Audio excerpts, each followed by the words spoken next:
반갑습니다. 이렇게 주일날 함께 예배 드릴 수 있다는 것이 얼마나 감사한 일이고 감격스러운 일이고 또 복된 일인지 모르겠습니다. 우리가 함께 예배 드리는 그런 신앙 공동체, 믿음의 공동체, 하나님을 바라보는 공동체라는 것이 참 얼마나 축복인지 모릅니다. 오늘 본문은 이제 사도행전의 첫 부분이죠. 사도행전은 지금의 의사와 같은 직업을 가졌던 누가라는 사람이 기록한 두 번째 책입니다. 누가가 기록한 첫 번째 책은 우리가 잘 아는 누가복음입니다. 그래서 누가복음과 사도행전은 동일한 저자가 쓴 책이에요. 아시는 분은 다 아시겠지만 누가복음이니까 누가가 썼다는 건 아지요. 근데 사도행전은 사도들이 썼나? 이렇게 생각해 주는데 누가가 썼습니다. 그래서 오늘 본문 1, 2절에 보면은 이 두 번째 책을 기록하면서 자신이 첫 번째 기록했던 누가복음의 내용에 대해서 간략히 설명하죠.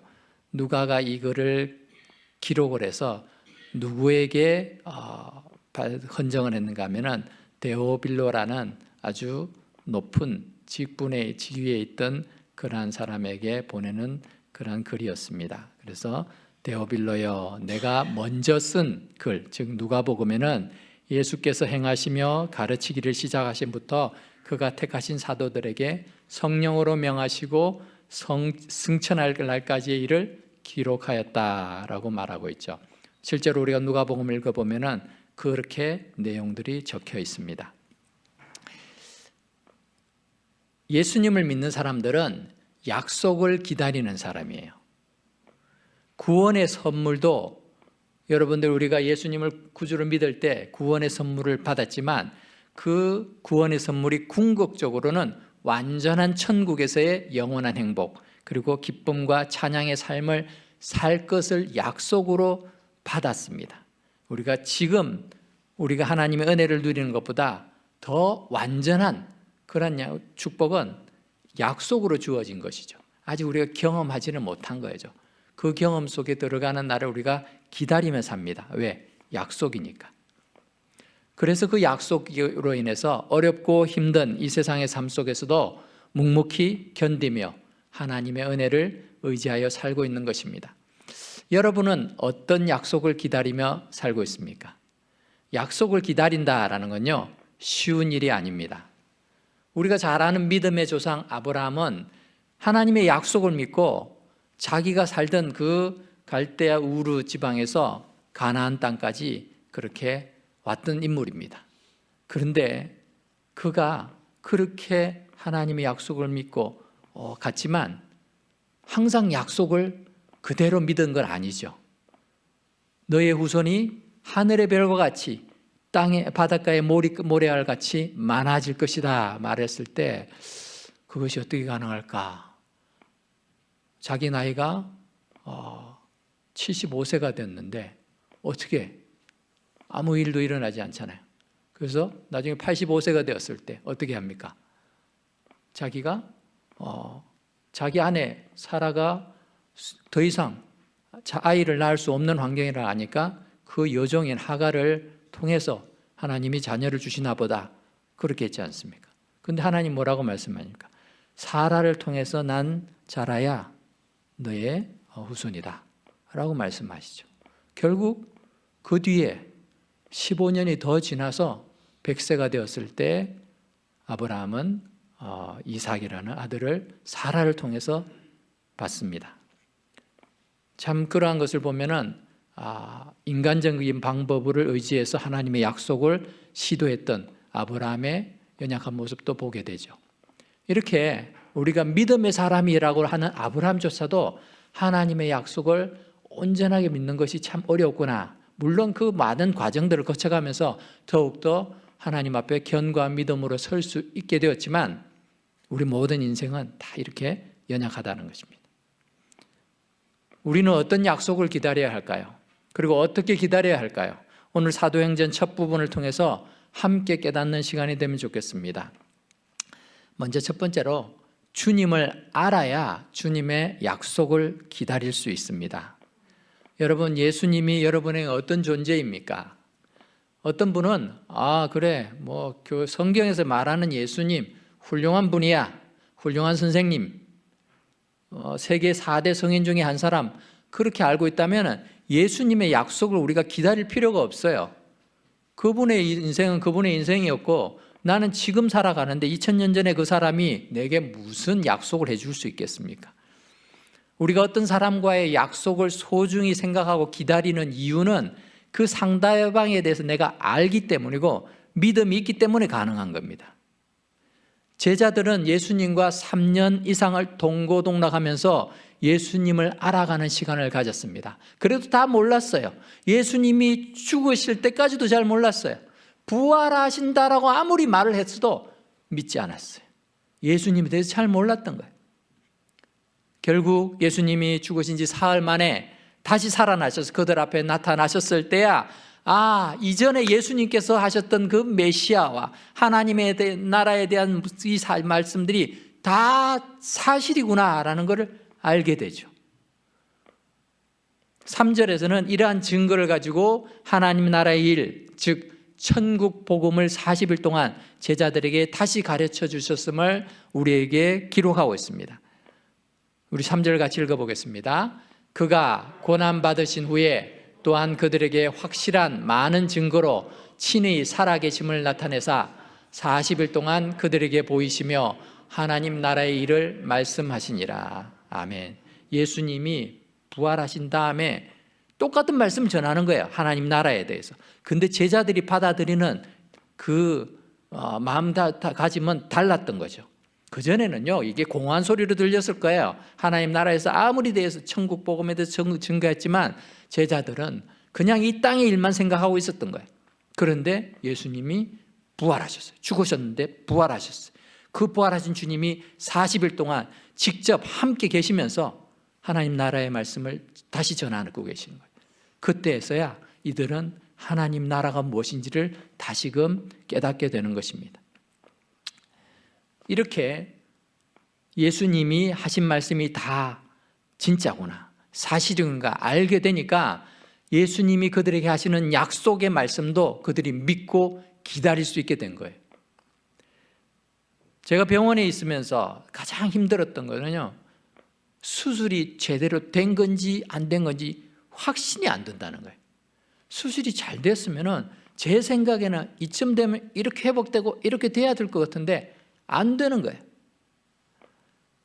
집도하신 의사는 바이탈 수치, 혈압이나 맥박이나 체온이나 산소 포화도 이런 게 다 정상이니까 괜찮아, 제대로 되고 있는 걸 거야라고 말하지만, 아니 문제된 소장 부분을 제대로 연결하고 그게 연결이 제대로 된 건지, 아니면 연결을 했는데 장이 어느 정도 또 막힌 것인지, 아니면 앞부분은 커지고 뒷부분은 확장이 안 돼가지고 계속 병목 현상이 생기는 건지, 이게 내려가지를 않는 거예요. 그런데 제가 확인할 방법이 없잖아요. 의사도 확인할 방법이 없어요. 그냥 기다리는 거예요. 가스가 나오면, 방귀가 나오면, 그러면은 잘 뚫리는 거니까 그렇게 기다려 봅시다라는 거죠. 목구멍에는 이 콧줄 때문에 막 계속 부어 올라가지고 힘들고 목소리도 상하고, 위액은 끊임없이 바깥 콧줄로 이렇게 1리터 이상씩 막 빠져 빼내고 있는데 일주일이 지나면서도 장이 아무런 반응을 보이지 않는 거예요. 그러면 어떤 생각이 들어요?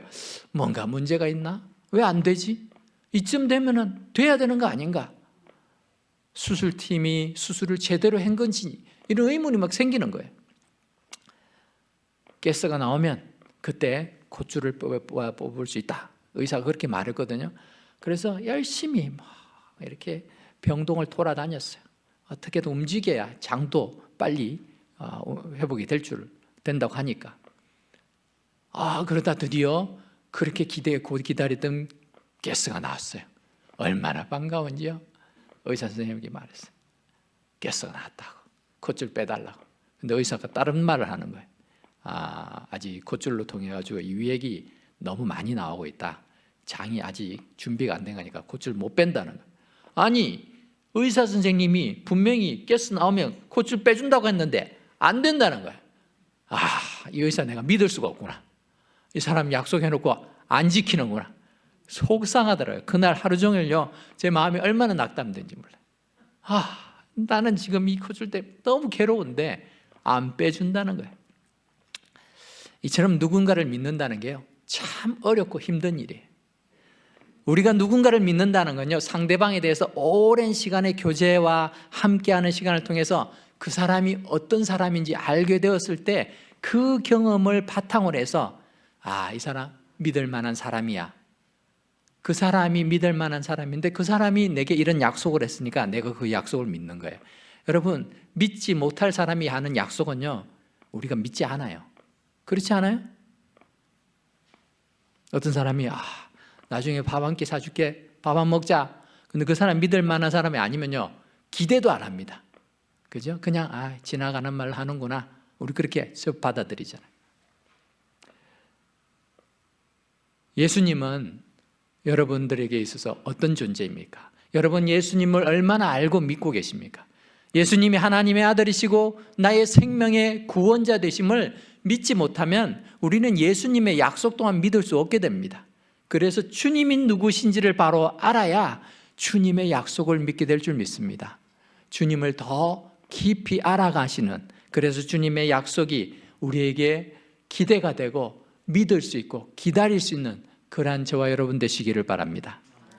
두 번째로, 주님이 원하시는 방식으로 약속을 기다려야 한다라는 겁니다.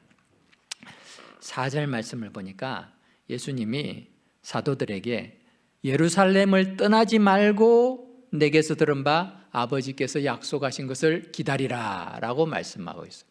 자, 하나님이 약속하신 거예요. 그런데 예수님이 그것을 말씀해 주시죠. 근데 이 약속을 하나님께서 이루실 텐데 너희들 예루살렘을 떠나지 말고 이 약속을 기다려라 라고 말합니다. 왜 예루살렘을 떠나지 말라고 했을까요? 하나님의 약속이면 우리가 어디를 가 있든지 하나님이 하시면 되는 거 아니겠어요? 그런데 예수님은 예루살렘을 떠나지 말라라고 말합니다. 하나님께서 주실 그 약속하신 선물은 예루살렘에서 받을 수 있기 때문에 그렇습니다. 그래서 예루살렘을 떠나지 말라라는 말은 자기의 안전이나 편하고 익숙한 고향에 가서 내가 하고 싶은 일을 하면서 그렇게 기다리라는 게 아니라 위험하고 또 불안하지만 그래도 주님께서 원하시는 그 자리에서 준비하며 주님의 사명을 위해서 기다리라고 하신 말씀입니다. 그래서 제자들은 예수님의 승천 이후에 예루살렘에 다 모였습니다. 마가의 다락방에 모였습니다. 14절에 보면은 그들이 예루살렘에서 어떤 일을 했는지를 보게 됩니다. 우리 같이 읽어보겠습니다. 여자들과 예수의 어머니 마리아와 예수의 아우들과 더불어 마음을 같이하여 오로지 기도에 힘쓰더라. 아멘. 자, 이들이 예루살렘을 떠나지 않고 모여서 무엇을 했느냐? 언제쯤이면 하나님의 약속이 이루어질까? 그냥 멍하니 넋놓고 기다린 게 아니라 마음을 같이 해서 오직 기도에 힘썼다라고 하고 있습니다. 이처럼 예수님께서는 제자들이 하나님의 약속을 기다리면서 무엇을 해야 하는지를 알려주신 것입니다.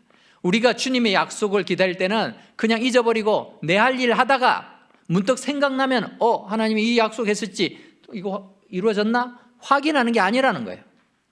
언제나 기도하면서 기다려야 된다는 거죠. 기도하지 않는 것은 기다리지 않는 것이고, 기다리지 않는다라는 말은 하나님의 약속을 믿지 않는다는 말과 같은 말입니다. 그렇기 때문에 우리는 하나님의 약속을 기도하면서 기다려야 됩니다. 기도의 사람들을 보면요, 다 기도의 수첩을 가지고 있어요. 왜 그런가 하면 기도하고 그냥 잊어버리는 게 아니라 계속 확인을 하는 거예요. 하나님 이 약속 언제 이루어 주실 것입니까? 그러면서 자꾸 이렇게 확인하면서 기도하고 있는 거죠. 기도하면서 그 약속을 기다리기 때문에 하나님의 약속이 이루어졌을 때 즉각 알게 되죠. 하나님이 드디어 이 약속에 선물을 주셨군요. 하나님이 이렇게 응답하셨군요. 그렇게 감사하는 거죠. 사랑하는 은혜와 평강교회 성도 여러분, 우리가 주님의 약속을 기다리되 주님이 원하시는 방식, 주님은 우리가 기도하면서 그 약속을 기다리기를 원하십니다. 기도하는 일에 힘쓸 수 있기를 바랍니다. 세 번째로, 당연한 이야기지만 하나님이 주신 약속을 기다려야 합니다. 어떤 사람들은 약속이라는 것을 내가 원하는 것을 자꾸 하나님의 약속으로 만들려고 할 때가 많아요. 내가 주님께 원하는 약속을 기다리는 것이 아니라 하나님이 내게 약속하신 말씀을 붙들고 우리가 기도하며 기다려야 되는 것이죠. 5절 말씀해 보니까 요한은 물로 세례를 베풀었으나 너희는 몇 날이 못되어 성령으로 세례를 받으리라 하셨느니라. 약속의 내용이 무엇인지 예수님이 구체적으로 알려주고 있죠. 제자들은 하나님께서 주신 약속이 성령이구나 라는 걸 알게 됩니다. 그런데 그렇지만 성령으로 세례받는 것이 어떤 의미인지 완전히 알 수가 없었어요. 왜냐하면 그때까지 성령으로 세례받은 자들이 없었기 때문에 그래요. 성령이, 하나님의 영이 일시적으로 어떤 사람에게 어떤 사명을 위해서 잠시 역사한 적은 있지만 성령이 함께하는 역사를 경험해보지 않았기 때문에 어떤 선물인지 그들은 잘 이해가 하지 않았습니다. 그럼에도 그들은 예수님 말씀대로 성령 주시기를 기도하며 기다렸습니다. 성경에는 하나님의 약속들이 많이 기록되어 있습니다. 단순히 과거의 특정 사람에게 특정한 상황에서만 필요한 그런 약속들이었다면 굳이 우리들에게 이 약속의 말씀이 전해질 필요가 없었을 것입니다. 그런데도 하나님께서 이 말씀을 통해서 약속을 우리에게 주신 이유는 우리로 하여금 하나님의 사람으로 살게 하시기 위해서인 것입니다. 내가 원하는 것을 이루고 내가 원하는 것을 또 누리기 위해서, 얻기 위해서 하나님의 약속을 믿는 것이 아닙니다. 하나님이 원하시는 삶을 내가 살아내기 위해서 하나님의 약속을 믿고 기다려야 되는 줄 압니다. 아브라함과 이삭, 야곱에게 하나님께서는 내가 너와 함께 하시겠다 약속을 하셨어요. 하나님은 그저 그 사람들의 인생이 잘 되기 위해서 그렇게 약속하신 게 아니라는 것이죠. 이들로 하여금 하나님을 온전히 믿는 민족으로 세우시고자 그렇게 약속하신 것이죠. 여호수아에게 여호수아 1장 9절을 보면 네가 어디로 가든지 내 하나님 여호와가 너와 함께 하느니라 약속하셨어요. 그런데 그렇게 약속하신 하나님은 여호수아가 하나님의 말씀과 계명을 철저히 지킴으로 하나님의 이 백성, 이스라엘 민족을 하나님의 백성으로 바르게 세워가도록 그 임무를 감당하게 하시는 것입니다. 예수님께서 제자들에게 마태복음 28장 19절 20절에 보면은 내가 세상 끝날까지 너희와 항상 함께 있겠다라고 약속하시잖아요. 근데 주님이 기대하시는 바는 내가 너와 함께 할 테니까 네가 하고 싶은 대로 다 해. 네가 원하는 삶을 살아라고 하면서 약속하시는 게 아니라는 거예요. 모든 민족을 제자로 삼고 복음을 전하는 증인의 삶을 네가 살아갈 때 비로소 이 약속이 이루어지는 걸 보게 될 거야 라는 것입니다. 사랑하는 은혜와 평강교회 성도 여러분, 우리는 하나님의 약속을 기다려야 하는 사람들입니다. 하나님이 어떤 분이신지 알기에, 그리고 하나님의 약속이 나만을 위한 것이 아니라 하나님의 나라를 위해서 반드시 이루어질 것임을 믿기 때문에 우리는 기도하면서 그 약속을 기다려야 합니다. 올해 우리 교회 표를 함께 드리는 기도, 함께 이루는 하나님의 나라라고 정했습니다. 우리 같이 읽어볼까요? 시작. 함께 드리는 기도, 함께 이루는 하나님 나라. 자, 이 말이 무슨 뜻입니까? 여러분, 하나님 나라는요, 한 사람, 특정한 개인이 혼자서 이루어가는 게 아니에요. 함께 이루어가야 돼요. 하나님의 나라는 우리의 힘과 능력으로 이루어가는 것이 아닙니다. 우리가 함께 기도할 때에 하나님의 나라를 이루어가는 것입니다. 하나님은 그것을 원하신다는 거예요. 그래서 하나님께서는 하나님의 나라를 이루세요. 이게 약속입니다. 반드시 하나님의 나라가 이루어집니다. 그래서 우리는 주님 나라 임하시옵고 임하시옵소서 이렇게 매주 이렇게 기도하지 않습니까? 주님의 가르친 기도를 통해서도 나라가 임하시오며 이렇게 기도하지 않아요. 반드시 이루어질 것인데 그냥 그대로 하나님 혼자서 그냥 하시는 것이 아니라 하나님의 백성을 통해서 기도함으로 함께 기도할 때에 그 나라가 이루어지는 그 감격의 순간을 경험하게 하실 거라는 것이죠. 그렇기 때문에 우리는 함께 기도해야 되는 것입니다. 하나님의 역사는 기도 없이 이루어지지 않습니다. 그저 시간이 지나면 이루어지는 것이 아니라 하나님의 약속을 믿고 기도하며 하나님께서 기뻐하시는 방식으로 자신을 준비하고 헌신하는 보이지 않는 믿음의 헌신자들을 통해서 그 약속을 이루어 가시는 줄 믿습니다. 올 한 해도 이러한 하나님의 약속을 기도함으로 기다리며 하나님의 일하시는 현장을 경험하는 축복이 저와 여러분에게 함께 하시기를 주님의 이름으로 축복합니다. 우리 이 시간에는 참 우리가 함께 기도하기를 원합니다. 우리 다 같이 찬양할 때에 하나님의 부흥의 때 하나님의 약속을 기다리며 함께 기도로 나아가는 그러한 간절한 마음을 가지고 우리 찬양하고 우리 합심해서 같이 기도하면 좋겠습니다.